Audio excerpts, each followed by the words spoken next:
napasmado ang bunganga. Beep, beep, beep, beep, beep. Ang tagalupa, na viral ang mukha. Bip, bip, bip, bip, bip. Bumibip, bip, bip, bip, bip, bip, bip, bip, bip, bip, bip, bip na ba? Ang lahat, Martian, Beep, beep, beep, beep. Enrico Pañero, Bip, bip, bip, bip, bip.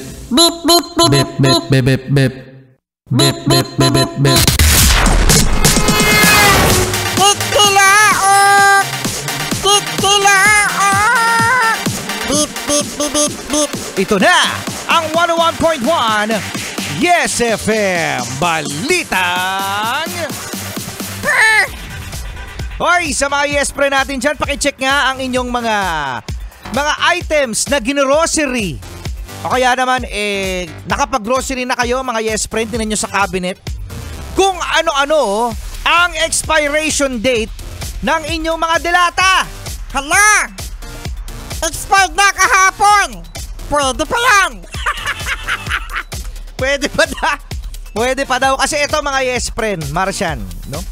Merong isang bodega ang napasok ng NBI dyan sa may Kapas Tarlac at kahon-kahon mga Yes Friend ang mga produkto na binibenta na expired na. Hala!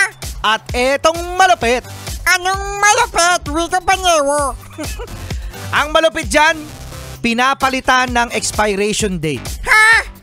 Ibig sabihin, kapag yan ay nasa grocery na mga Yes Friend o naibenta na online, iba na, no?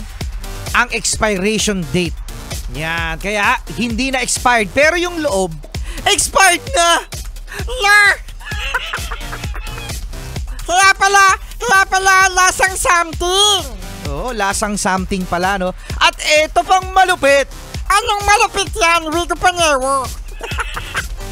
Na ang mga binibenta nila mga Yes Friend ay gatas. La!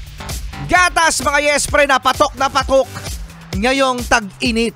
Hala! Oo, yan siguro yung mga hinahalo sa halo-halo. La! Kakahalo-halo ko pa lang naman kanina.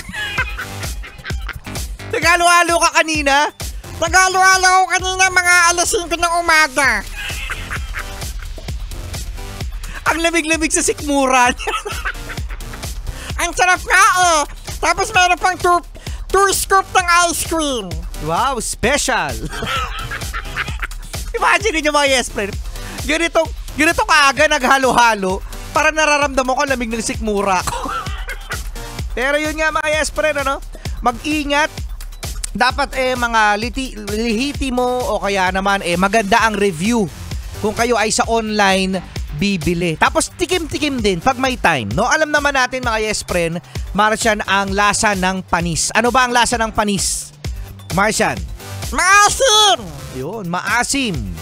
Merong kabute. Yeah, may kabute na mga Yes Friend na tumutubo. Ito sa mga may tinapay po dyan sa kanilang bahay, pandesal man yan, no? O kaya tasty. Basta tinapay mga Yes Friend. Kapag nakakita kayo ng amag, huwag nyo lang kukurtin yung tinapay tapos tatanggalin nyo mismo yung may amag na part. Yung buong package na yan mga Yes Friend, malamang sa malamang may amag na yan. Visible lang yan kasi namumuo. Pero malamang sa malamang meron yung mga amag na maliliit na hindi mo nakikita. Hala, nakain na! Nakain na daw! Good luck! Magsisiklib na yan! Siklib! Rico Pañero! Martian, the cute! But all the options that you got